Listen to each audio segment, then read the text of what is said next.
en 3 phases. La première phase va concerner l'étape à partir de laquelle je vais vous expliquer comment est-ce que nous voyons ce monde.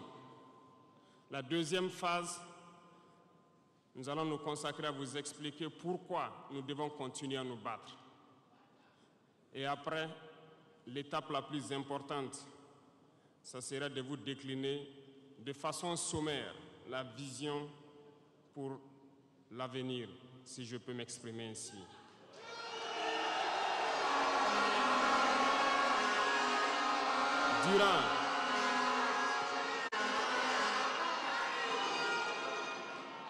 Durant ces 20 et quelques mois passés donc à la tête de l'État, nous avons eu à rencontrer plusieurs hommes politiques venus de toutes parts.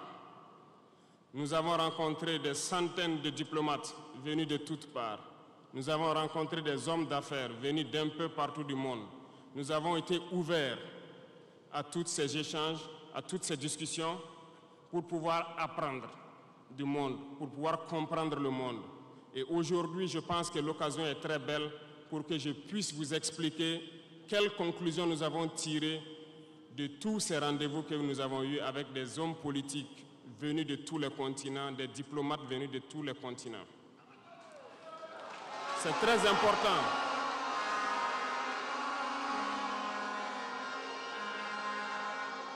C'est très important la conclusion que nous avons tirée et ça doit vous permettre de comprendre le monde.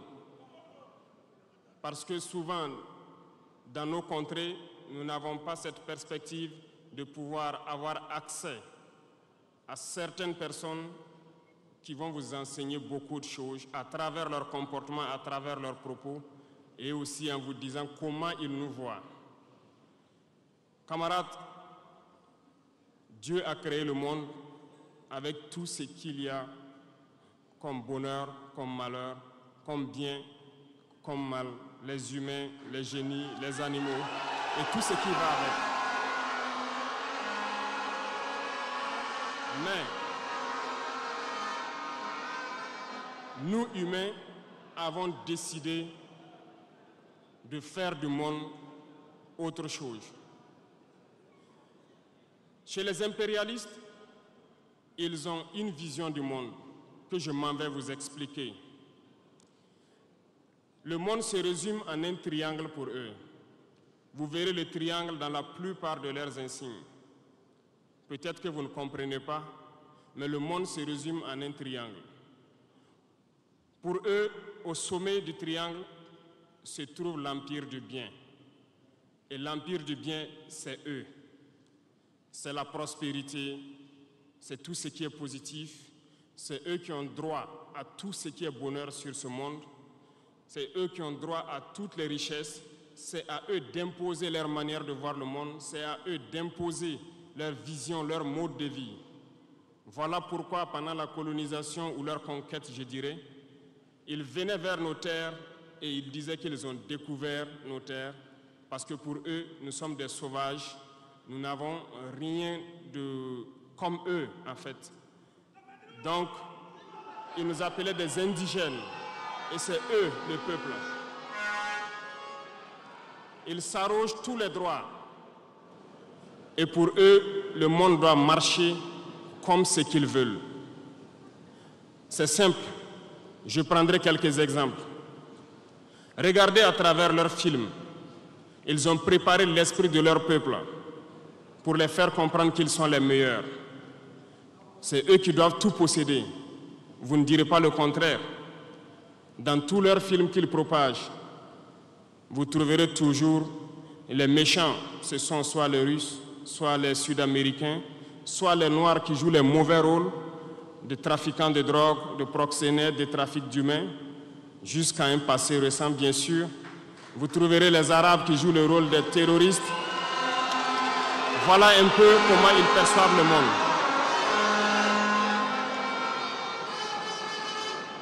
Quand je prends sur le volet économique, qui parmi nous n'a pas traité les produits chinois de produits Shintok, comme on aimait l'appeler, de mauvais produits?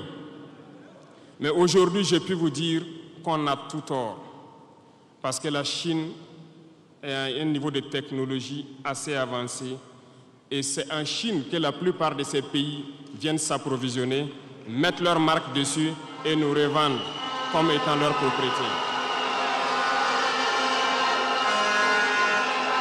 Regardez autour de vous. Nos entrepreneurs qui sont dans le BTP ne diront pas le contraire. Tous leurs engins aujourd'hui sont chinois. Ceux qui font le transport ne diront pas le contraire. Ils nous ont menti parce que nous avons fait le tour du monde un peu dans ces 20 mois pour chercher des entreprises, pour chercher des usines. Et nous avons compris que tout revenait là-bas. Mais par leur communication, ils nous ont amenés à détester tous les produits chinois, à vouloir nous faire comprendre que ce qui est bon venait de chez eux, pas forcément d'ailleurs. C'est simple. Remonter le temps. Pour mieux comprendre ce que je dirais, il faut remonter un peu le temps. Et j'espère que certains iront lire qui sont les tsars, les conquêtes mongoles, les empires perses, turcs et ottomans. Lisez leur histoire, vous comprendrez pourquoi le monde est ainsi fait. À la base du triangle, il y a deux empires. D'un côté, l'empire du mal, selon eux, et l'empire des esclaves de l'autre côté. Voilà comment ils voient le monde.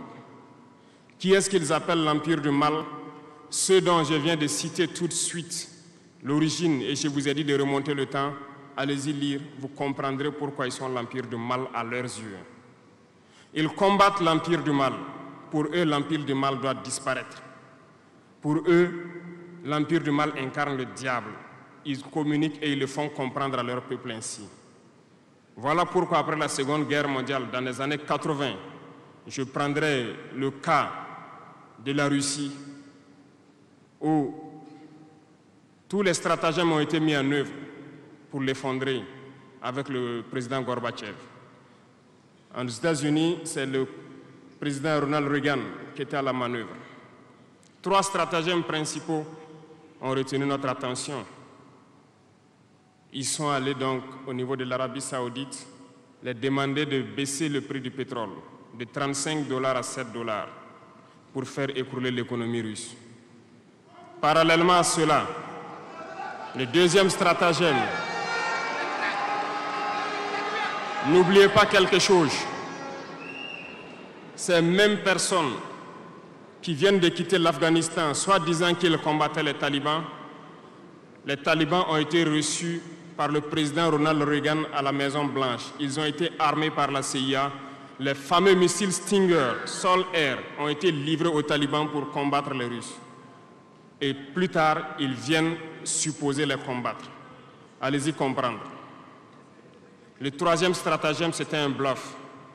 Le projet IDS, Star Wars.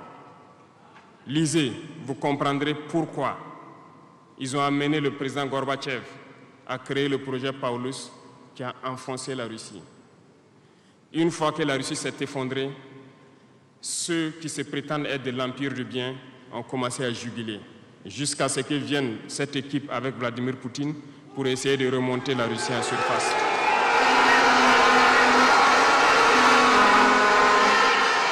L'empire du mal. L'empire du mal, selon eux, a beaucoup souffert. Regardez l'Iran aujourd'hui, toutes les sanctions possibles. Regardez comment ils qualifient certains peuples. Par la communication, ils peuvent arriver à vous amener à faire détester un peuple ou à aimer un peuple. Ils sont très forts dans la communication et ils passent par tous les canaux possibles. Regardez les guerres qui sévissent.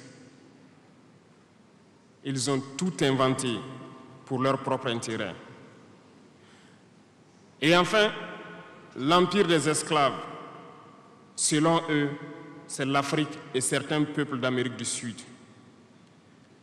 Dans leur tête, comme je le disais dernièrement, l'Afrique les appartient, nos terres les appartiennent, les richesses de l'Afrique sont pour eux. et ils ne peuvent pas concevoir que des Africains puissent s'émanciper, sortir la tête de l'eau et vouloir donc les tenir tête. Et pour cela, ils se sont mis un cliché en tête. L'Africain est facile à manipuler, il n'est qu'émotion. Ils trouveront toujours un Africain pour lutter contre son frère. Et ça a toujours été comme ça. Par la communication, ils vous ont amené à détester votre propre couleur de peau.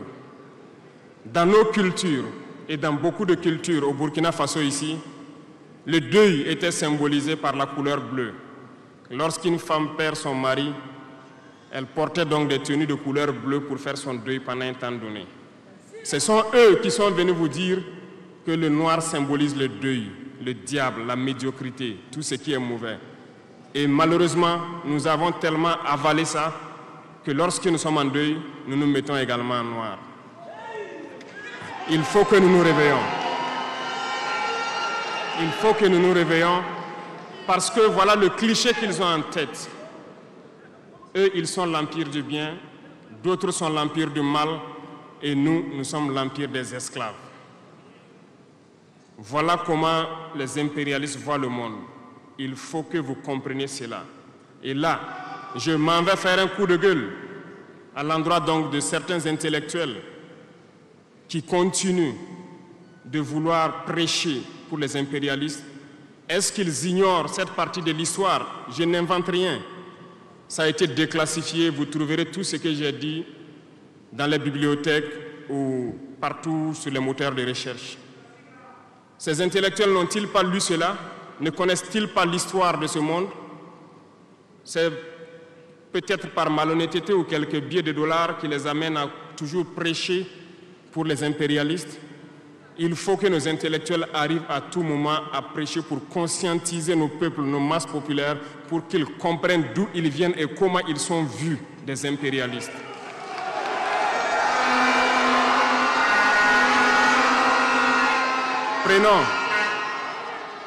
Prenons l'histoire de quelques guerres.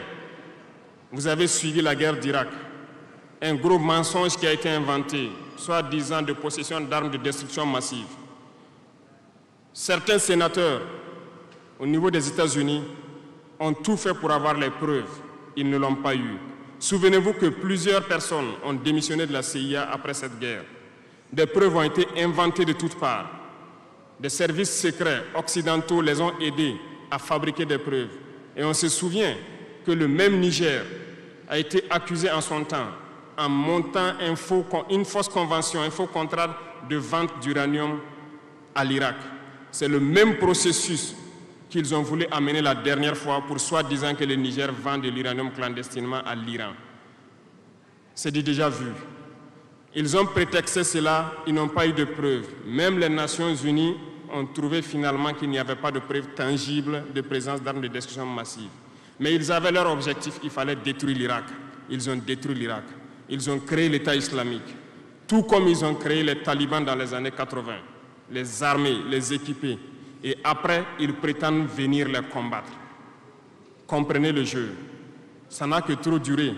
Il faut qu'on se réveille et qu'on comprenne tout ça et que nous prenions conscience de notre situation et nous battre pour notre avenir.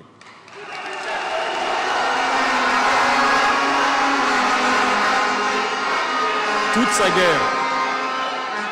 ces guerres ont été inventées, passant par l'Irak, la Syrie, la Libye, dans le but de déstabiliser le monde à leur profit, parce que nul ne doit pouvoir les égaler. C'est ce que nous vivons aujourd'hui dans le Sahel aussi à travers le terrorisme qu'ils nous ont imposé, parce qu'ils trouveront toujours des Noirs qui vont s'exciter et qui vont prendre les armes contre leurs frères noirs. C'est ce que nous vivons. Ils n'ont jamais quitté ce modèle. Malheureusement, beaucoup de gens leur donnent raison. À cause de quelques billets de dollars, ils se vendent très moins cher à l'ennemi, à l'impérialiste, et ils se mettent à combattre leurs frères. Je voulais faire ce petit historique du monde pour que vous compreniez comment l'impérialisme voit notre monde. Ça se résume en ces petits triangles. Après cela, dans cette deuxième phase, je dois vous expliquer pourquoi nous devons nous battre. Une petite histoire, en 2015, à Tombouctou, lorsque nous avons rencontré, j'étais chargé de la sécurité donc, de la plateforme aéroportière. Dans les patrouilles, nous avons rencontré des individus qui rôdaient autour. Un de ces individus était manchot. Je lui ai fait comprendre que c'était dangereux de rôder autour de la base parce qu'ils peuvent se faire tuer.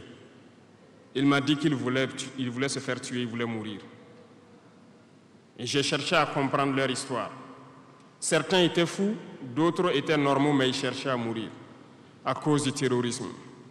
Ils nous ont expliqué que lorsque les terroristes sont rentrés à Tombouctou, le manchot qui m'expliquait ça, un soir, les terroristes se sont pointés à son domicile. On voulu violer sa femme devant lui. Il s'est opposé. Ils sont repartis. Le lendemain, on est venu le pêcher à la maison, l'amener à la place publique. On l'a accusé de vol. On a tranché sa main, on l'a battu. Il est reparti à la maison. Son fils, qui avait 16 ans, qui s'occupait de sa main, ils sont revenus. Ils ont violé la femme. Ils ont enlevé son fils. Ils ont continué à violer sa femme pendant des jours, jusqu'à ce que la femme se suicide. Et ils ont amené son fils, il n'a plus retrouvé son fils. Et lui, il préfère mourir. Voilà pourquoi il marche autour.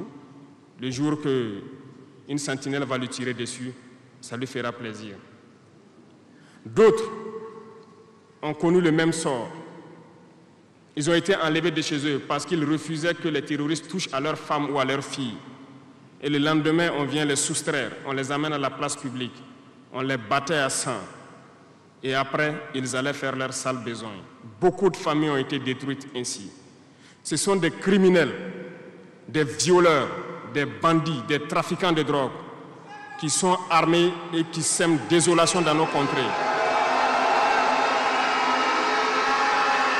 Ils ne le font au nom d'aucune religion. Malheureusement, ici au Burkina Faso, certains villages se sont laissés compromettre par ces individus. Je parle en connaissance de cause. En 2022 à côté, j'ai été chercher avec mon unité dans un village parce qu'ils ne voulaient pas que nous restions là-bas parce qu'ils sont en bonne entente avec les terroristes. Ceux qui m'écoutent, ils savent de quoi nous parlons. Plusieurs autres unités sont témoins. Certains villages ont refusé catégoriquement que des FDS foulent leur sol parce qu'ils sont en bonne intelligence avec les terroristes. Nous leur avons fait comprendre qu'il n'y a pas d'alliance possible avec ces criminels parce que c'est eux qui décident du jour où le pacte se rompt. Plus tard, je pense que beaucoup de villages ont compris cela. Lorsque le pacte s'est rompu, ils sont revenus sur les réseaux sociaux pour appeler au secours. Nous y avons été. Mais c'est pour dire, peu importe ce qu'ils viendront vous dire, peu importe les flatteries possibles, peu importe le pacte que vous avez signé avec eux, le jour qu'ils décident de mettre fin au pacte, ils viendront tuer et mettre fin au pacte. Il n'y a pas d'alliance possible avec les terroristes. Il n'y a pas d'alliance possible avec ces criminels. Ils sont à combattre. Un point, c'est tout.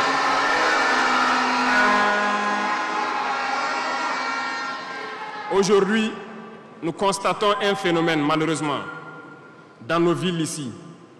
Certaines personnes se plaisent à passer de cour en cour, à faire comprendre aux épouses de certains FDS et certains VDP, aux familles de certaines personnes tombées pour la patrie, que eux, ils avaient une solution pacifique avec les terroristes. C'est nous qui avons voulu faire la guerre. Voilà pourquoi tout ça se passe. Comment est-ce que des êtres humains, voyant tout ce qui se passe, comprenant le monde, peuvent avoir de tels propos? Ne vous détrompez pas. Soit nous les combattons ou ils nous combattent. C'est tout.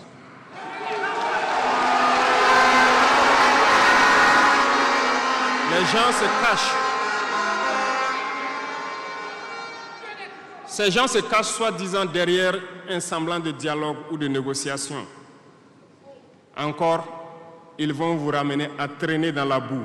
C'est ça l'objectif de l'impérialisme, que le fléau dure, que ça dure dans le temps, que vos États ne soient pas structurés et qu'on continue de profiter de vos richesses. Plus ça dure, plus ça les arrange. Et malheureusement, ces individus qui passent de cours en cours font le jeu des impérialistes.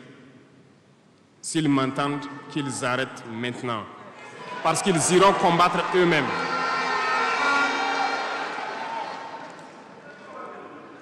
Nous n'avons pas le choix que de combattre.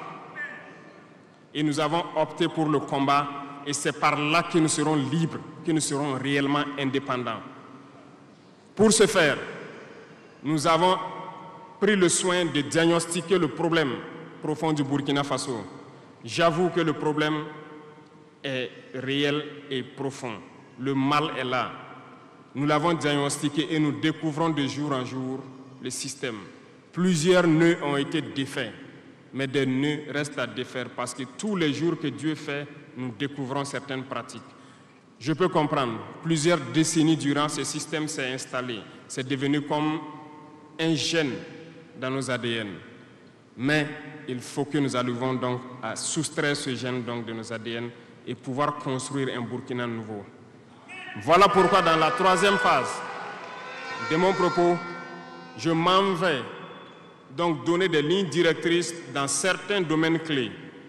Nous ne donnerons pas de détails sur notre programme, si on peut le dire ainsi, parce que quand le programme est connu au détail près, ils vont anticiper, ils vont poser des obstacles sur nos routes et nous empêcher d'atteindre nos objectifs.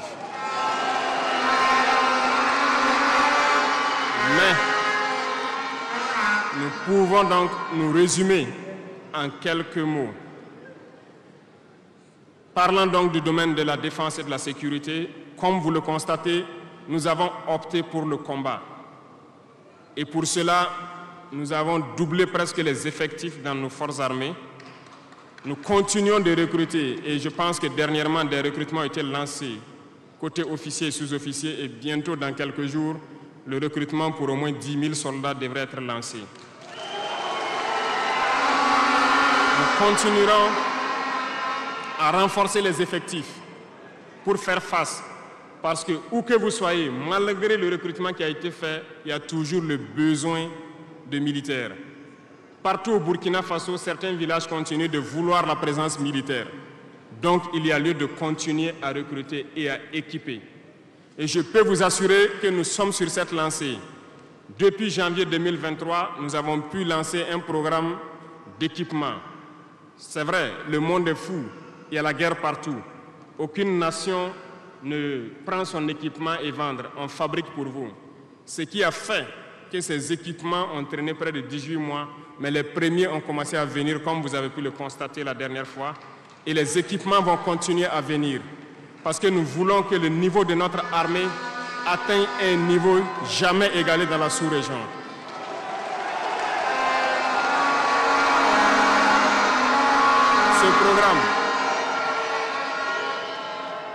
Ce programme d'équipement va se poursuivre. Et c'est vous, les acteurs de ce programme. Parce que depuis que nous nous battons, j'ai pu vous dire, ces soi-disant amis du Burkina qui étaient là depuis longtemps, qui sucent nos richesses, même une seule cartouche de Kalachnikov, nous n'avons reçu de personne pour faire notre combat. C'est vous qui payez. Et nous continuerons à faire corps avec notre peuple pour pouvoir mener cette lutte. Nous avons des partenaires qui ont accepté de nous vendre des équipements et qui ont même proposé de pouvoir nous livrer des équipements stratégiques et que nous puissions payer dans le temps. Nous leur en remercions pour ce geste.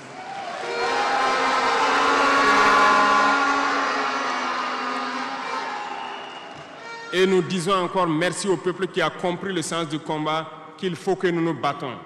Si nous ne nous battons pas, ils viendront nous chercher chez nous, comme dans un poulailler ou dans une bergerie. Chaque matin, ils choisiront qui ils veulent pour aller exécuter sur la place du public, pour faire peur aux autres, aller trancher des mains ou des pieds sur la place publique pour faire peur aux autres. C'est comme ça leur tactique. Nous allons nous battre. Et nous nous donnerons les moyens pour y arriver. S'il arrive demain que nous sommes coincés dans une certaine lancée, nous viendrons encore vers le peuple et demander encore plus de sacrifices pour pouvoir atteindre l'objectif.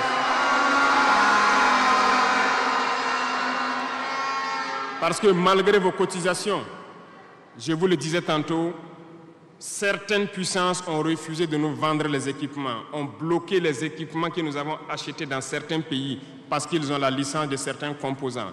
Et ces puissances exploitent des minerais au Burkina Faso. Je le dis ici, haut et fort et solennellement. Ça va s'arrêter. Nous allons retirer des permis d'exploitation. Nous n'allons pas permettre cela.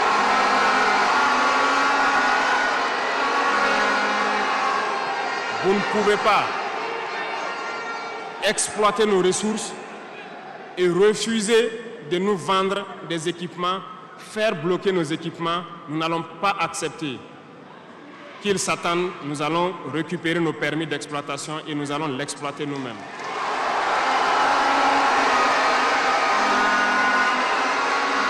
Revenant. Pour conclure sur le volet donc de la défense, nous n'allons pas trop nous étaler là-dessus, mais sachez que tout ce qui est déjà arrivé, les hommes sont en formation là-dessus, d'autres équipements viendront et cette guerre, nous allons la mener. Beaucoup de stratégies ont été déjà écrites et nous les adaptons au fur et à mesure du comportement de l'ennemi. Et nous allons vaincre très prochainement ce terrorisme ici au Burkina et même dans l'AES.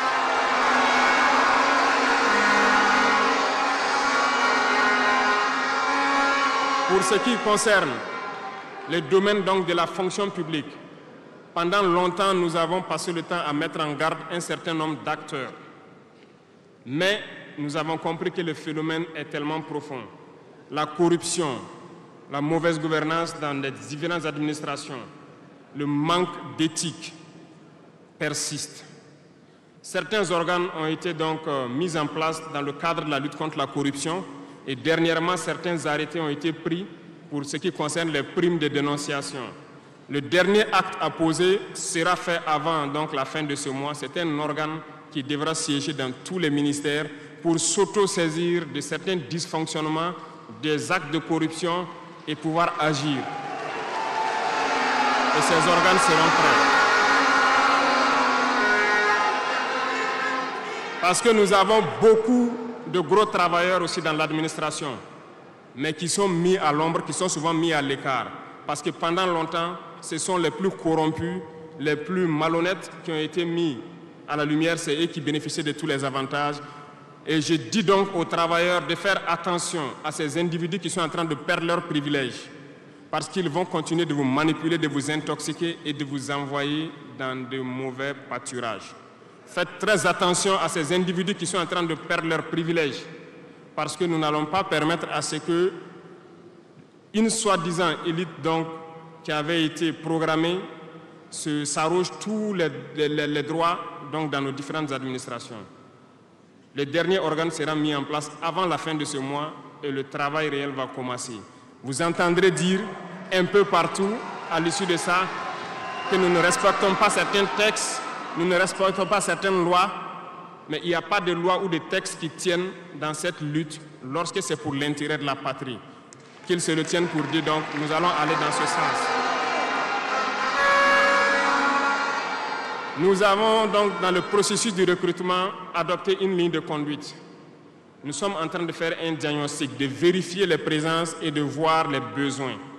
Il n'est pas exclu qu'au cours de l'année, certains concours soient lancés pour augmenter des effectifs dans certains endroits.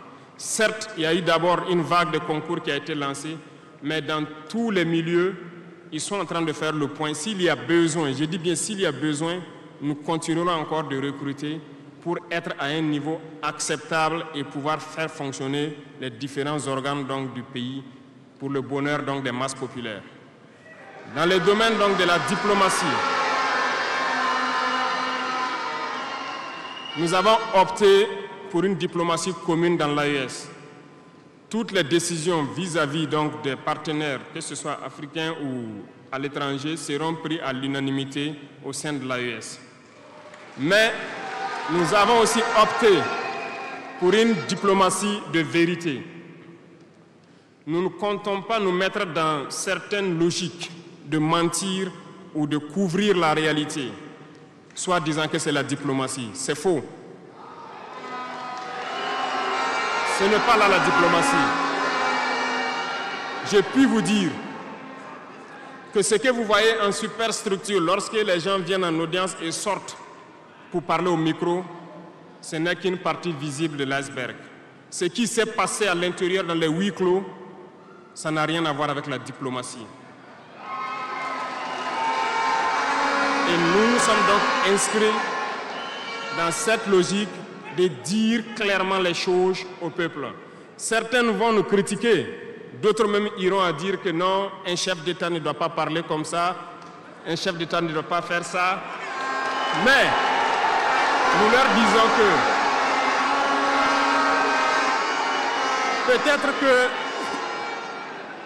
peut-être que ces gens qui critiquent de cette façon lorsque nous disons la vérité, peut-être qu'ils ont une école où ils ont appris à être chef d'État, comment le chef d'État doit être. Sinon, je n'ai pas encore vu cette école. Et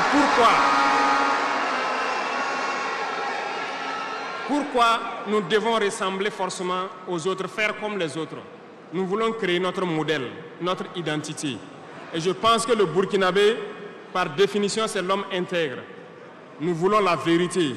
Et lorsqu'il y a la vérité qui sort, même si nous avons fauté, il faut que nous ayons le courage de venir vous dire sur tel côté nous avons fauté, nous demandons pardon. Si vous nous pardonnez, vous nous pardonnez. Mais nous ne voulons plus nous inscrire dans cette diplomatie mensongère. Nous avons, dans une interview, parlé du régime ivoirien. Certains Burkinabés sont montés sur leurs chevaux et critiqués. Je le dis, j'insiste et je persiste. Nous n'avons rien contre le peuple ivoirien, mais nous avons quelque chose avec ceux qui dirigent la Côte d'Ivoire.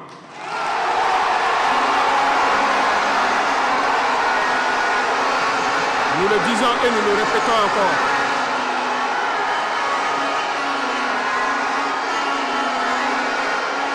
Laissez-moi vous dire quelque chose. Permettez-moi de vous dire quelque chose. Il y a bel et bien à Abidjan un centre des opérations pour déstabiliser notre pays. Personne ne peut le nier et nous vous ferons les preuves dans les jours suivants. Nous vous montrerons des preuves physiques. Vous allez comprendre de quoi nous parlons. Personne ne viendra nous dire qu'au Bénin, il n'y a pas de base française dirigée contre nous. Nous avons les preuves sous la main. 2 bases importantes.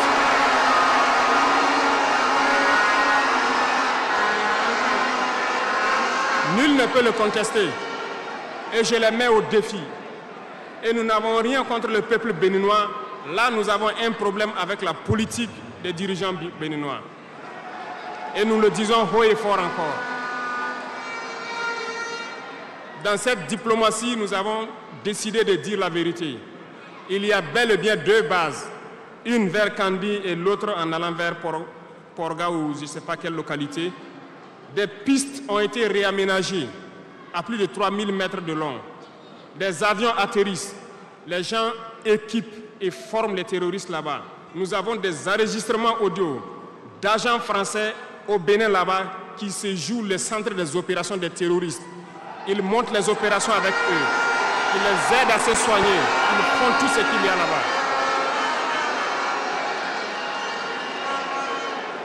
Nous avons tous les détails sur eux. Et vous ne voulez pas qu'on le dise à notre peuple? On va le dire. Si vous ne le voulez pas, s'ils ne le veulent pas, qu'ils arrêtent de se comporter ainsi. C'est simple. Nous n'avons forcé personne à prendre son indépendance. Si vous décidez de rester dans votre situation, mais ne prenez pas vos pays pour en faire des bases arrêts parce que ce sont vos populations qui vont en souffrir après. Et ce n'est pas une bonne politique. Nous le disons par expérience, et je le répète toujours, le Burkina a été une base arrière pour déstabiliser certains pays. Et ce n'est pas bien. Le Burkina a été une base arrière à un moment donné pour les terroristes ici. Voilà le prix que nous payons. Donc, pour prévenir les peuples de ces pays dont je parle, doivent parler à leurs dirigeants et qu'ils arrêtent cette politique parce que ça ne les arrange pas du tout.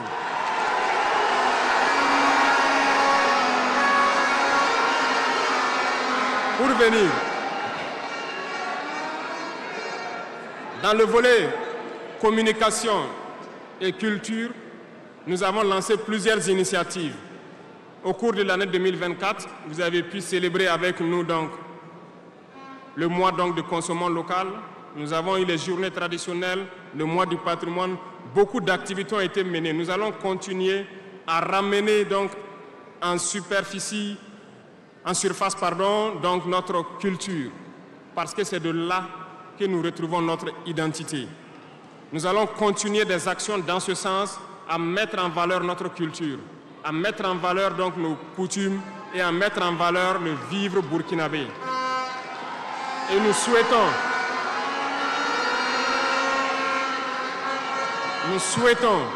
que chacun soit acteur de l'émergence du Burkina Faso à travers sa manière de communiquer. Parce que tout se trouve dans la communication aussi. Vous avez suivi dernièrement la guerre communicationnelle qui a été dressée contre nous et ça continue, ça ne va pas s'arrêter. Et je souhaite que tous ceux qui sont dans la communication puissent être professionnels. Lorsque nous voulons poser un acte communicationnel, qu'on se pose la question, est-ce que c'est pour la patrie ou contre la patrie, avant de poser l'acte. Peu importe. Vous pouvez ne pas nous aimer, moi, ma personne. Vous pouvez ne pas m'aimer, mais vous devez aimer votre pays. En me faisant du mal, il ne faudrait pas confondre le pays. Et donc, la politique dans le domaine de la communication va devoir aller dans ce sens-là. Et nous serons obligés donc de recadrer la communication sur tous les aspects. Et c'est cette ligne de conduite qui sera donc adoptée. Nous n'allons pas permettre à ce que des Burkinabés communiquent contre le Burkina Faso. Nous allons toujours nous inscrire dans l'éveil des consciences. Nous devons pouvoir sensibiliser les masses populaires pour que les gens comprennent pourquoi nous devons nous battre sur tous les volets. Revenant au domaine donc de l'agriculture, comme vous pouvez le constater, nous avons lancé des initiatives depuis 2023 et cette année, l'offensive a été lancée. Ça se passe plus ou moins bien. J'aimerais donc que les gens comprennent que nous avons décidé d'accorder une grande part de notre budget et de notre temps aussi au monde agricole. Parce que plus de 90% de notre population est paysanne. Mais pendant des décennies, ils n'ont jamais senti l'intéressement donc, à leur public. Et c'est pourquoi nous avons décidé d'entreprendre un certain nombre d'initiatives, d'actes que nous posons. Nous aimerions pouvoir labourer tous les champs de tous les paysans du Burkina Faso, les donner les semences qu'il faut et les permettre de pouvoir avoir les intrants nécessaires à coût subventionné pour pouvoir nous aider dans la lutte contre l'insécurité alimentaire. Parce que l'autosuffisance alimentaire est un droit. C'est dans ce même sens que nous avons créé dernièrement l'ONBAR, l'Office national d'aménagement des barrages hydro-agricoles. Nous allons l'équiper parce que tous êtes témoins dans vos différentes régions que nous avons beaucoup retenu d'eau, beaucoup de barrages, mais qui sont ensablés, qui sont bouchés. Et nous avons la possibilité de faire d'autres barrages. Nous sommes en train de payer de l'équipement pour cet office pour qu'il puisse se déployer sur le territoire et avec la contribution des populations, pouvoir construire beaucoup de barrages et désensabler beaucoup de barrages. Nous allons poursuivre ce combat. Nous allons poursuivre ce combat jusqu'à l'atteinte de l'autosuffisance alimentaire et que nos populations puissent manger à leur faim. Dans le domaine des infrastructures, nous avons un manque crucial de routes. Et en faisant l'analyse, nous avons trouvé pour certaines routes des études très vieilles. Et pour d'autres, il n'y a pas d'études. Nous ne pouvons pas construire une route sans avoir des études. Les études sont préalables. Voilà pourquoi dans ce secteur, nous avons ordonné au ministère de faire beaucoup d'études sur beaucoup de tronçons, ce qui nous permettra donc à l'avenir de pouvoir lancer des travaux et bien faire ces travaux pour que ce soit durable sur beaucoup de tronçons. Pour cela, nous avons remarqué que les frais pour bitumer 1 km de tronçon, nous sommes autour de 500 millions de francs. Donc pour 100 km avec les ouvrages d'assainissement, nous n'avons pas moins de 60 milliards pour faire 100 km de route bitumée. C'est très cher et très coûteux. La technique a été de créer donc des brigades d'intervention, donc des infrastructures. Nous sommes en train donc de vouloir équiper plusieurs brigades avec de l'équipement pour faire le minimum et permettre donc aux entreprises aussi du BTP de vivre et de faire une partie. Nous allons partager donc la poire en deux pour pouvoir baisser les dépenses et pouvoir faire le maximum de routes possibles dans un laps de temps.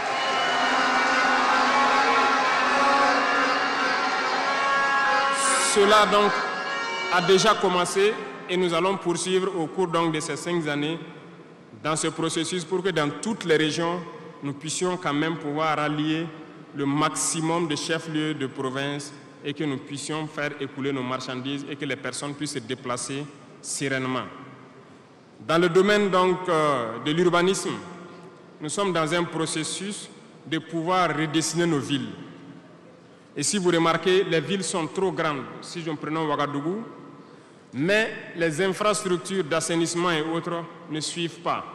Ça fait que nous pataugeons dans la boue et nous n'avons pas assez d'assainissement. Ça nous crée beaucoup de maladies qui peuvent donc amener des épidémies.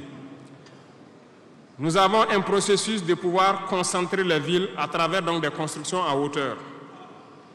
Pour cela, nous avons un plan que nous avons établi pour pouvoir aller d'un quartier et concentrer le maximum et maintenant étendre aux autres quartiers. Certainement, si les gens sont déplacés dans ces quartiers, beaucoup de terres vont se libérer pour pouvoir maintenant dessiner de bons plans pour nos villes. Nous allons commencer par des villes, un certain nombre de villes d'abord, et pouvoir l'étendre à toutes les autres villes. L'urbanisme doit pouvoir donc nous amener à jouer sur le volet de la santé. Parce que si l'urbanisation est bien faite, il y a un bon nombre de maladies telles que la dengue, le choléra et certaines maladies liées aux eaux sales qui stagnent dans nos rues. Nous allons donc avoir un bon résultat dans le domaine sanitaire. Ce qui m'amène donc dans le volet de la santé. Nous avons décidé depuis un temps de rehausser le plateau technique d'un certain nombre de CHR, d'équiper certains centres donc de scanners et d'appareils qui puissent permettre aux citoyens d'avoir des examens adéquats et à moindre coût. Nous allons continuer dans ce processus. Voilà pourquoi nous avons lancé l'initiative présidentielle pour la santé au Conseil des ministres passé. Il s'agira de créer ce que nous avons appelé des centres de santé communaux. Et dans ces centres de santé, nous avons intégré un minimum de services qui doivent être servis aux populations. Il s'agira de l'imagerie, c'est-à-dire tout ce qui est échographie et radiographie, des banques de sang et aussi des laboratoires, pour que les populations des différentes provinces et communes, certaines communes, n'aient pas à se déplacer ou avoir besoin d'ambulance pour une transfusion sanguine, amener des malades vers certains centres, qui peuvent d'ailleurs ne pas arriver à cause de l'état de la mauvaise route. Donc, cette initiative est déjà lancée et nous allons faire en sorte que nous puissions commencer avant la fin de l'année la construction des premiers centres et leur équipement. Nous allons le poursuivre au fur et à mesure jusqu'à la limite donc de nos moyens pour pouvoir donner une santé, un système de santé fort à toutes nos populations. Nous ne voulons pas voir quelqu'un quitter sa localité pour venir vers un CHR pour une radio ou pour une transfusion sanguine. Donc, c'est bien possible. C'est bien possible parce que je reviens encore à nos impérialistes qui nous ont pillés pendant longtemps. Regardez, leurs simples hôpitaux pour leurs animaux sont plus équipés que nos centres de santé. Ce n'est pas concevable. Nous pouvons atteindre ce niveau et nous avons décidé de nous battre pour atteindre ce niveau. Le ministère a été instruit aussi de former le personnel nécessaire pour équiper ces centres-là au fur et à mesure que nous les mettons en place, parce que ça nécessite des professionnels engagés. Et pour être plus pointu, nous avons remarqué que nous avons des médecins assez posés, prenant l'exemple de ceux qui opèrent le cœur. Nous sommes en train donc de les accompagner pour pouvoir avoir un institut vraiment assez équipé et les permettre de faire certaines chirurgies du cœur sur place parce qu'ils en ont la capacité. C'est l'équipement qui les manque. On attend leur point de situation pour pouvoir les aider et les soutenir. Beaucoup d'autres spécialités ont fait leurs preuves et nous ferons tout pour les accompagner donc dans ce sens. Dans l'initiative, il est prévu aussi des centres de réanimation dans certains CHR qui n'en disposent pas. Parce qu'il nous a été dit qu'après plusieurs opérations, des patients souvent décèdent du fait de manque de centres de réanimation. Donc c'est un tout complet que nous sommes en train de mettre en œuvre pour pouvoir renforcer les systèmes de santé. Et nous sommes convaincus que si les Burkinabés mangent à leur faim et que l'urbanisation est bien faite, nous avons déjà gagné en termes de santé sur beaucoup de plans. Et il faut l'accompagner maintenant avec l'équipement.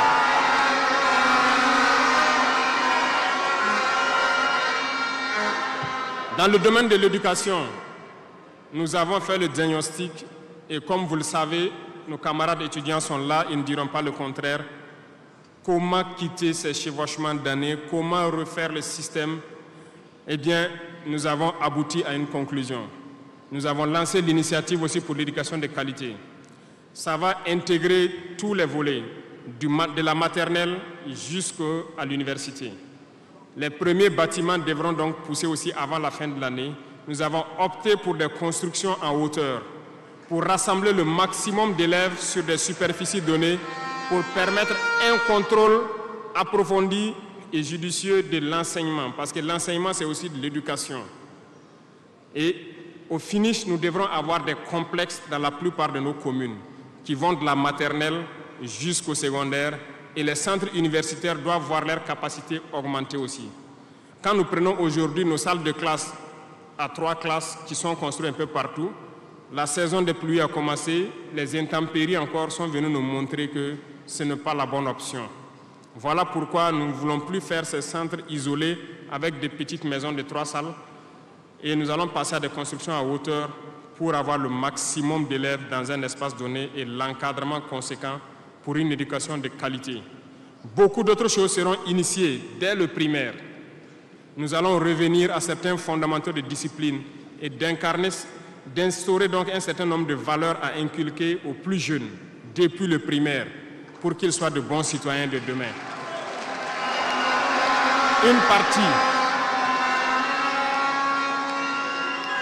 Il y aurait donc un début de formation militaire, si je peux le dire comme ça, civique et patriotique au tout petit pour pouvoir continuer dans les lycées. Et le programme national donc au niveau du SND est en train de muter. Le texte était venu en conseil, nous l'avons renvoyé avec des amendements pour que les travailleurs qui sont en activité actuellement puissent aussi passer dans ce centre pour avoir une formation militaire. Et ça va s'organiser à tour de rôle sur des périodes bien précises. Tout est une question de discipline, parce que par excellence, la formation militaire doit pouvoir discipliner les gens. Donc nous allons inculquer un certain nombre de valeurs au niveau donc de notre éducation. Revenant donc au centre universitaire, avant aussi la fin de l'année, nous allons commencer la construction d'un certain nombre d'amphithéâtres. Et plus tard, lorsque les moyens le permettront, nous partirons sur le volet donc de la restauration et aussi des cités au niveau donc des différents centres universitaires. Mais nous commencerons par les amphithéâtres pour les permettre d'avoir donc où travailler pour que le décalage qu'il y a en termes donc d'années qui se superposent puisse se réduire considérablement. Nous avons fait une régulation budgétaire qui doit donc passer à l'Assemblée ce mois-là pour pouvoir donc initier toutes ces opérations. Qu'est-ce que cela veut dire? Nous avons diminué les dépenses de fonctionnement de l'administration pour pouvoir injecter ailleurs, notamment dans l'éducation et dans la santé. Ce programme donc, est prêt, il a été lancé et dans les jours à venir, vous serez témoins de l'évolution donc, de tout ce que nous sommes en train de vous dire. Et nous poursuivrons ce schéma tout au long donc, de ces 60 mois qui nous a été consacré. Revenant donc au domaine donc, des mines, je le disais tantôt, nous avons adopté une nouvelle politique. Le Burkina regorge de beaucoup de sortes de minéraux, mais il y a quand même un minéral pour lequel il n'y a plus de secret pour les Burkinabés. Et je m'en vais là saluer donc nos vaillants orpailleurs, très courageux, qui arrivent à rentrer dans les profondeurs de nos terres pour sortir ce minéral-là. Nous nous sommes dit, pourquoi continuer à laisser des multinationales étrangères venir puiser notre or pendant que nous savons l'exploiter nous-mêmes? Voilà pourquoi nous avons ordonné au ministère de réorganiser les orpailleurs et le gouvernement va prendre en compte l'exploitation de l'or. Plusieurs permis, comme je le disais, seront retirés de certaines personnes et nous allons l'exploiter nous-mêmes. Nous allons nous équiper.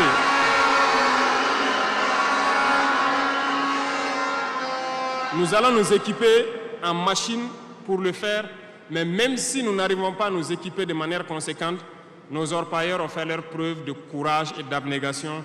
Nous allons creuser nous-mêmes notre or et ça sera pour nous au Burkina ici.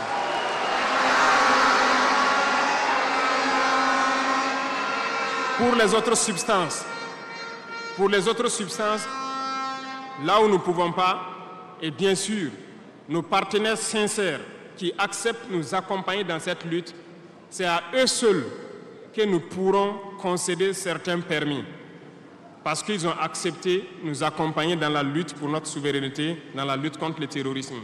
Et nous avons édicté un nouveau code donc minier qui est actuellement à l'Assemblée et j'espère qu'il sera voté donc dans la semaine prochaine pour imposer un nouveau modèle aux différentes entreprises qui vont venir pour exploiter l'or ici, pour que le maximum de profit soit pour l'État. Et dans le volet donc de l'énergie, comme vous l'avez constaté, nous avons de sérieux problèmes d'énergie.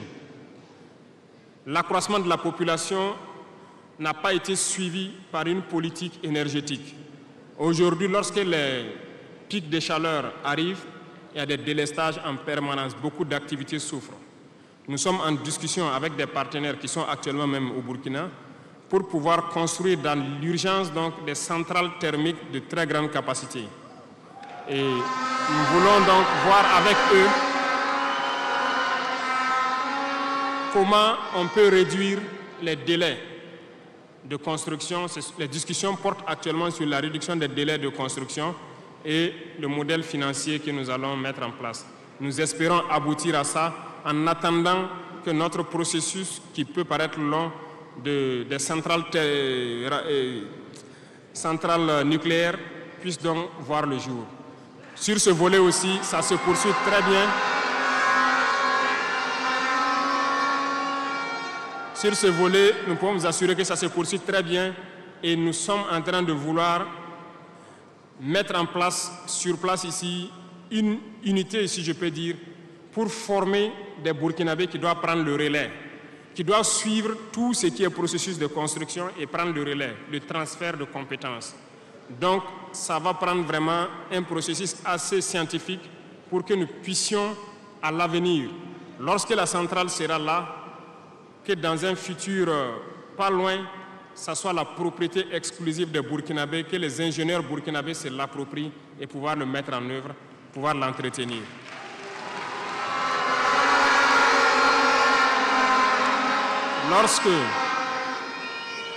Lorsque les conclusions donc, des discussions qui sont en cours avec les partenaires pour la centrale thermique verront le jour, nous allons vous mettre ça à disposition.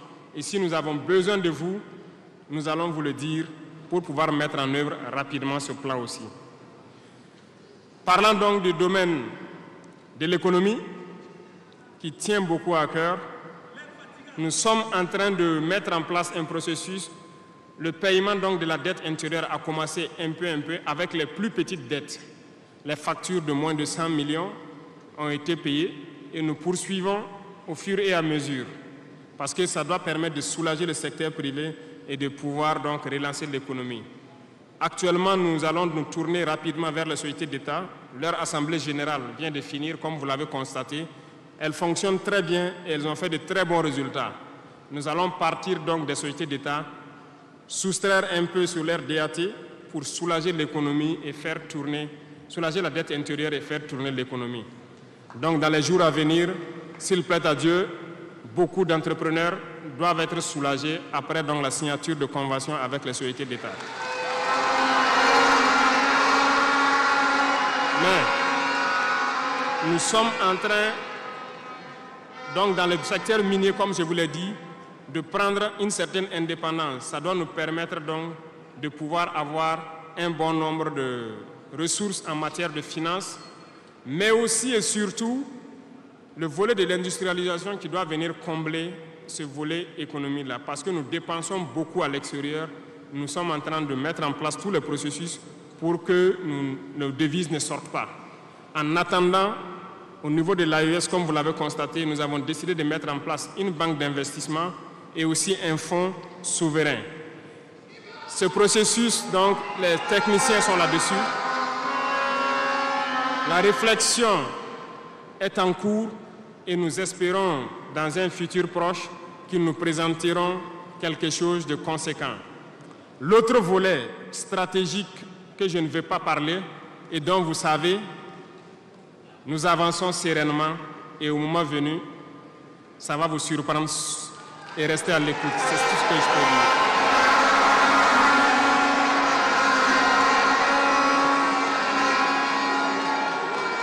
Dans le volet commerce et industrialisation, nous avons aussi posé les diagnostics, comme je vous le disais.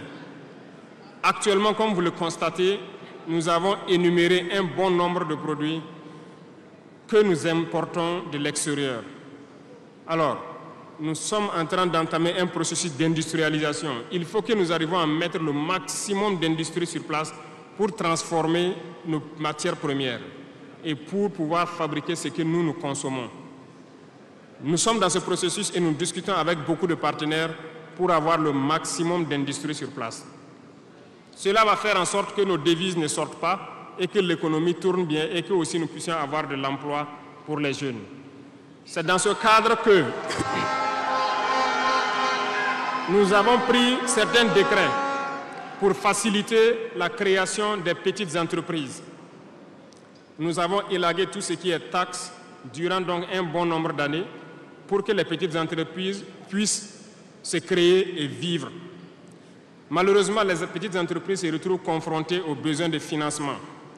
Il faut le dire, au niveau des banques, ça s'avère beaucoup compliqué pour qu'on puisse avoir des financements lorsque vous créez votre entreprise. Nous avons rencontré le monde des banquiers et comme je le disais, nous avons échangé, mais je ne suis pas du tout satisfait parce que le retour qui devait être fait pour que nous les accompagnions pour financer les petites entreprises n'est pas satisfaisant. Voilà pourquoi nous sommes en train de réorganiser nos fonds qui étaient disponibles au niveau de l'État.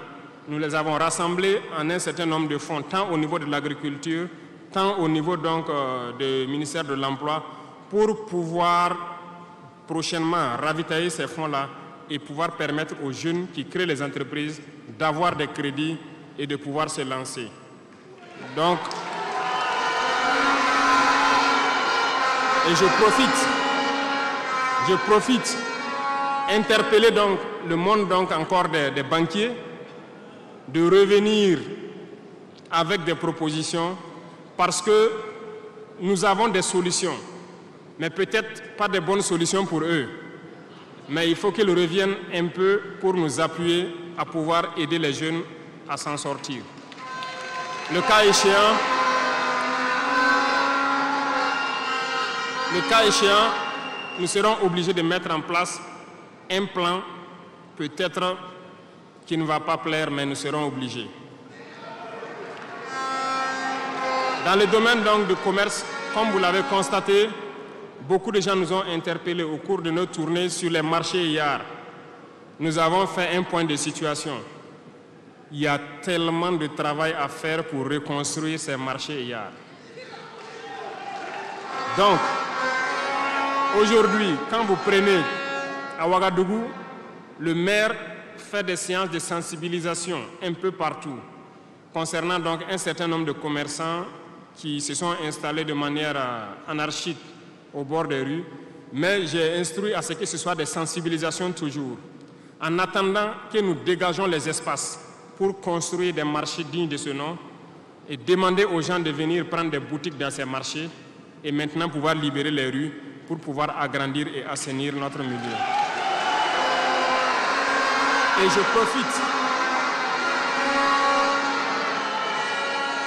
je profite donc vous demander, vous aussi, population des villes, de nous aider dans cette phase de sensibilisation en vous sensibilisant vous-même pour ne pas aller construire autour des poteaux de la Sonabel qui sont un danger pour vous-même, de ne pas aller construire sur les caniveaux d'évacuation d'eau. Et je compte sur vous pour qu'on puisse donc atteindre cet objectif-là.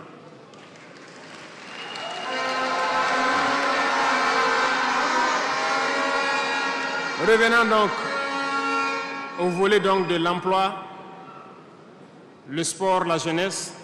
Nous sommes en train de faire une réforme. Il y aura un remaniement ministériel dans quelques jours où l'architecture des ministères va changer un peu. Nous allons consacrer un ministère entier à la formation secondaire et professionnelle pour que nous n'ayons plus à avoir donc au niveau de l'université ce blocage qui est là actuellement. Nous devons pouvoir professionnaliser beaucoup de jeunes depuis le lycée. Donc, soit depuis la 4e ou au niveau donc de la seconde, que les gens puissent décider d'aller dans des filières professionnelles et pouvoir s'auto-employer. Donc, un ministère sera consacré uniquement à ça. Parce que le système éducatif, comme je l'ai dit, après diagnostic, vous êtes d'accord avec moi que nous formons très peu d'ingénieurs. Pourtant, une nation qui se développe, l'indice aussi de développement, c'est en termes d'ingénieurs formés. Remontez dans l'histoire et voyez toutes ces grandes nations. Le nombre d'ingénieurs formés par an dans des spécialités pointues compte beaucoup dans le développement. Au Burkina, nous n'en avons pas assez. Voilà pourquoi l'école polytechnique de Ouagadougou, nous voulons la faire évoluer en université polytechnique en y mettant un certain nombre de filières technologiques et en recrutant le maximum d'étudiants qui puissent être formés là-bas et avoir des ingénieurs. C'est bien que nous ayons les filières comme lettres modernes, philosophie, droit, voilà, psychologie, histoire. Beaucoup d'étudiants se retrouvent là-bas contre leur gré. Ce n'est pas forcément ce qu'ils ont choisi, mais ce sont les filières disponibles qui forcément ne donnent pas des opportunités d'emploi. Voilà pourquoi nous avons décidé de valoriser ce secteur donc, de la formation professionnelle et de l'emploi en y consacrant entièrement un ministère. Donc dans les prochains jours, ce remaniement sera fait et vous verrez donc comment nous allons évoluer.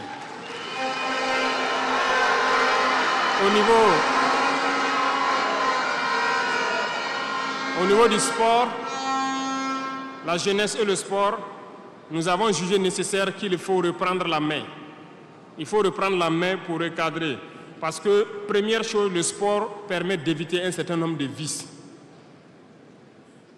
La drogue, l'alcool, certains vices de la société peuvent être combattus à travers le sport. Nous voulons donc mettre des pôles dans toutes les régions, reconsidérer l'UCBF et toutes les disciplines sportives pour pouvoir les valoriser et créer les pépinières pour qu'au niveau professionnel, nous ayons le maximum de Burkinabés qui défendent les couleurs de Burkina Faso à l'extérieur. Le ministère qui sera consacré à ça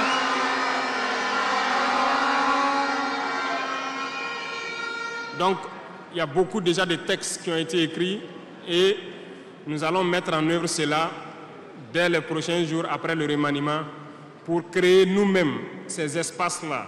Cela va demander à ce que nous puissions pouvoir unir un certain nombre de forces pour y arriver.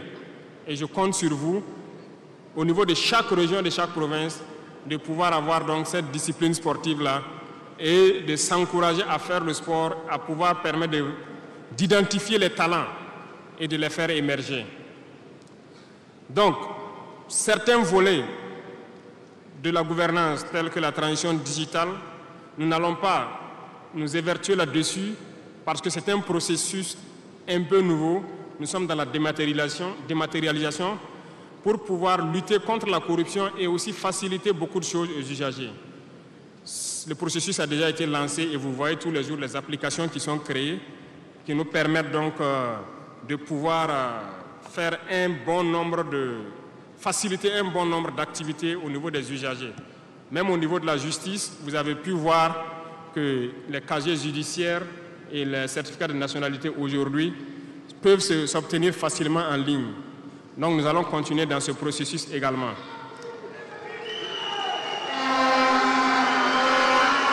Revenant donc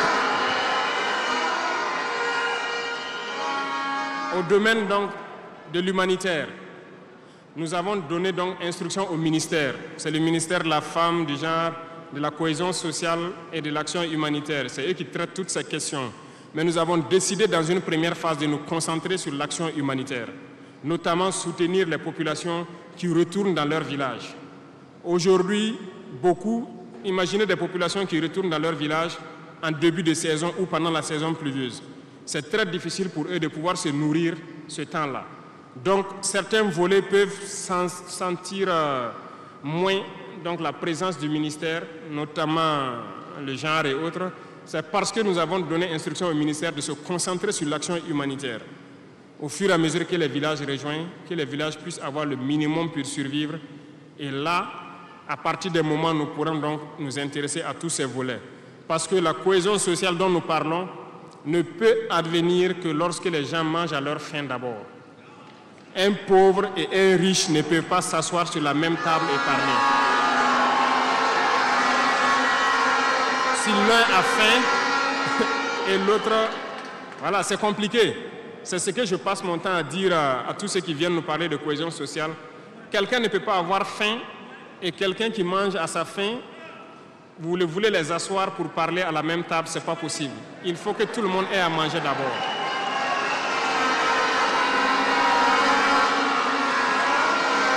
Voilà pourquoi c'est dans la lutte qu'il y a la cohésion. Acceptons de lutter. C'est dans la lutte, c'est dans la guerre qu'est née l'AES. C'est dans la lutte que nous avons pu nous unir dans le Sahel. Et c'est dans la lutte que les Burkinabés sont en train de s'unir. Allez-y voir tous ces villages qui se retournent. Je vous invite à faire le tour. Beaucoup sont venus de différentes provinces. Ils peuvent être dans leur village avec des désaccords.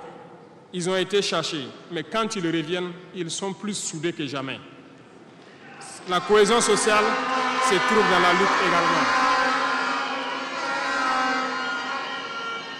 Et pour finir, j'ai laissé le domaine de la justice en dernier pour terminer donc notre vision dans ce domaine.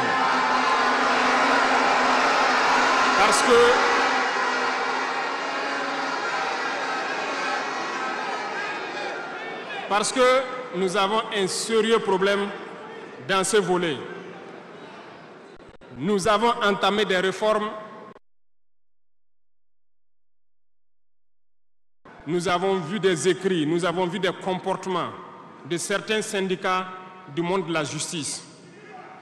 Très bien, certains ont tenté de boycotter tout ce qu'ils peuvent, mais comme le disait Diop, avec ou sans eux, nous allons avancer.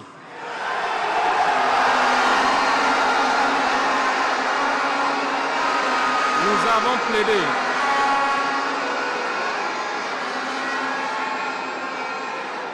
Nous avons plaidé pour une justice juste, si on peut le dire. Nous avons sensibilisé beaucoup les gens, mais nous nous sommes rendus compte qu'il y a beaucoup de brebis galeuses dans leur rang, malheureusement. Nous ne pouvons pas comprendre que, malgré tout ce que nous disons, il y a une justice pour le pauvre et une justice pour les riches. Ça ne peut pas continuer. Lorsqu'on le dit, ils disent que nous ne devons pas parler de ça. Nous allons parler de ça et bien même. Parce que, remarquez jusqu'au jour d'aujourd'hui, lorsqu'un citoyen lambda, qui ignore la loi d'ailleurs, même si on dit nul n'est censé ignorer la loi, un citoyen lambda a un problème en justice, on peut l'attraper, le mettre en prison sans jugement pendant longtemps d'abord. Mais lorsque un autre citoyen a un problème en justice, pour peu qu'il puisse mobiliser 1, 2, 3 avocats, son dossier est rapidement pris en compte, jugé rapidement, pendant que le pauvre, lui, il croupit d'abord en prison. On ne peut pas accepter ça.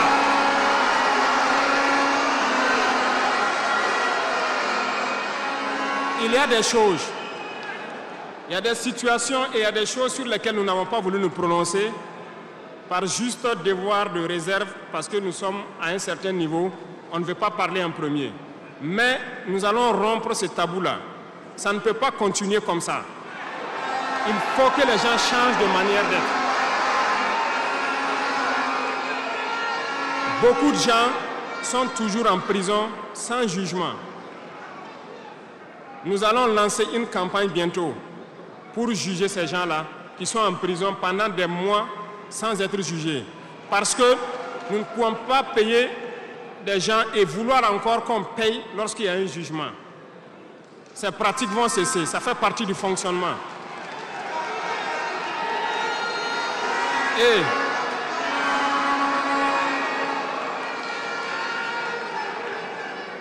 malheureusement, je le dis haut et fort, et j'invite donc les magistrats qui sont sincères là, voilà, à donner le ton aussi et à quitter dans une certaine logique.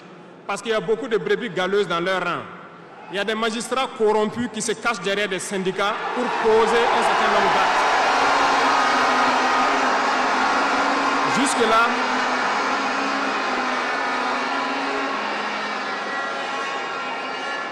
Jusque-là, nous sommes restés dans une certaine logique d'essayer de respecter certaines règles.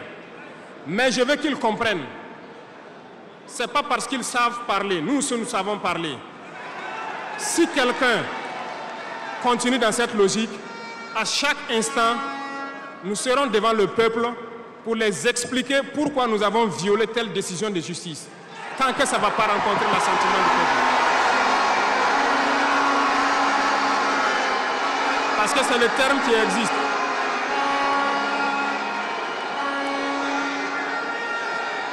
La patrie d'abord. La patrie avant tout. Si une mauvaise décision est prise, soi-disant pour protéger certains individus qui nuisent à la patrie, nous allons nous opposer. Et nous n'allons pas permettre que la décision soit exécutée. Et nous allons expliquer pourquoi nous nous opposons. Le Conseil supérieur de la magistrature a été modifié dans son architecture. Ils seront installés, si ça n'a pas déjà été fait, et ils vont commencer le travail. Tous ceux qui avaient les dossiers, des magistrats qui avaient été pris la main dans le sac, qui ont des dossiers, on va remettre tout à jour, ils seront jugés aussi, comme les autres.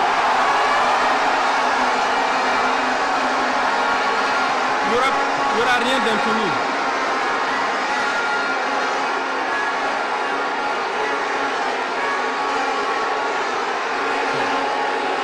Ils sont au courant.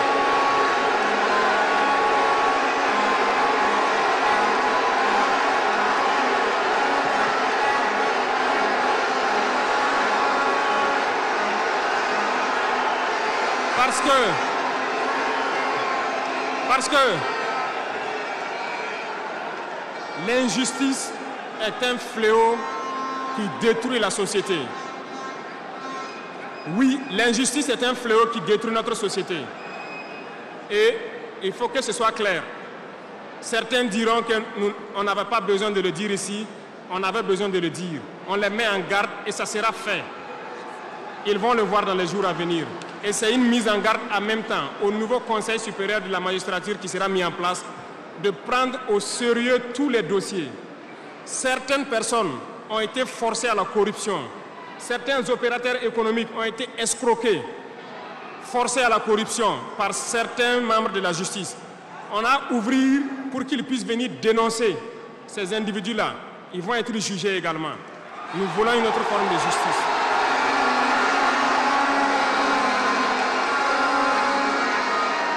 Nous ne le faisons pas pour nous-mêmes. Nous ne le faisons pas pour nous-mêmes, mais nous le faisons pour la masse. Parce que les deux catégories de citoyens, cette minorité qui se retrouve être la minorité dirigeante et la majorité qui est la masse populaire paysanne qui est croupie dans les villages, nous n'allons pas permettre à ce qu'il y ait cette distanciation en matière de justice. Donc, j'ai laissé la partie de la justice en dernière partie pour les dire que la bataille sera lancée. Et nous comptons sur les magistrats honnêtes pour faire le travail honnêtement et expédier de leur rang les corrompus, les vendus et les escrocs. Nous n'allons pas continuer à les embourgeoiser, à les enrichir. On va nettoyer. Et s'il faut que...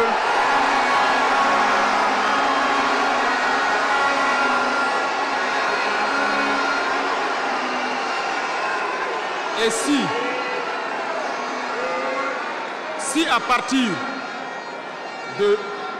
si à partir de ces propos que je tiens aujourd'hui, certains décident de faire des mouvements d'humeur ou de ne pas travailler, ils sont libres. Nous prendrons les mesures qui sied. Mais le pays va avancer.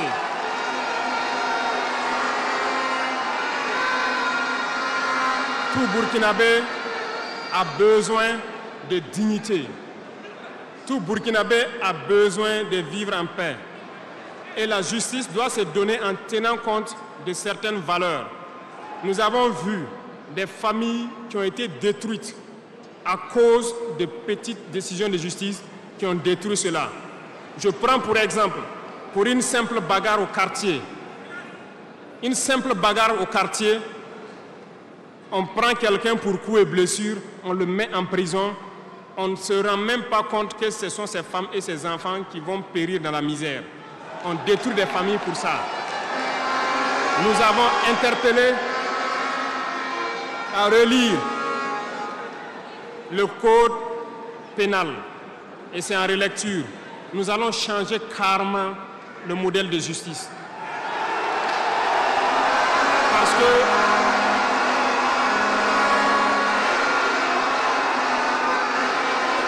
nous l'avons dit et nous le prêchons. Il y a plein de fautes. Il y a plein de fautes qui peuvent trouver un solutionnement sans être forcément la prison. Et je peux vous promettre que dans ces 5 ans, nous allons faire en sorte pour diminuer de manière drastique le nombre de prisons et augmenter le nombre de travailleurs dans nos plaines, parce que nous allons récupérer nos plaines.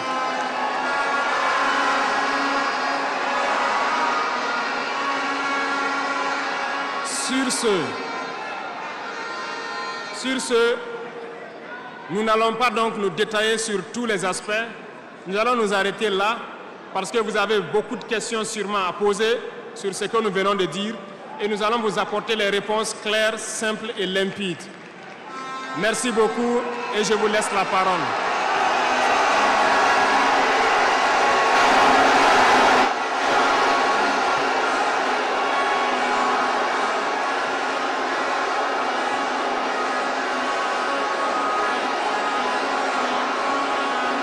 Mesdames, Messieurs, distingués invités,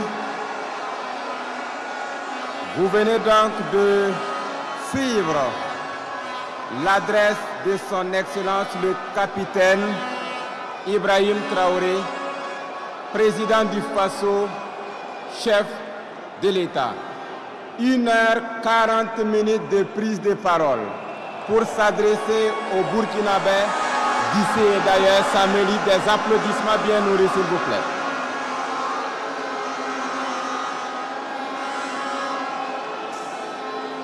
Mesdames, Messieurs, éminentes personnalités, c'était là la première partie de cette rencontre. Je précise que son Excellence, Monsieur le Président du Faso, va reprendre la parole pour une seconde fois pour apporter des éléments de réponse aux préoccupations des différentes composantes. Mais avant, Mesdames, Messieurs, c'est la fin de la retransmission en direct sur la radiodiffusion télévision du Burkina. À vous, auditeurs et téléspectateurs, merci de nous avoir suivis. Toutes les équipes techniques de la RTB se joignent à moi pour vous dire merci pour votre constante fidélité. La RTB continue de dérouler son programme et nous aussi, ici au Palais des Sports de Ouaga 2000. Et je rappelle la composition des différentes composantes qui vont prendre la parole. La chefferie coutumière et traditionnelle, le monde rural, le secteur privé, la coordination des associations de femmes, le Conseil national de la jeunesse, la coordination des associations de veille citoyenne, les personnes vivant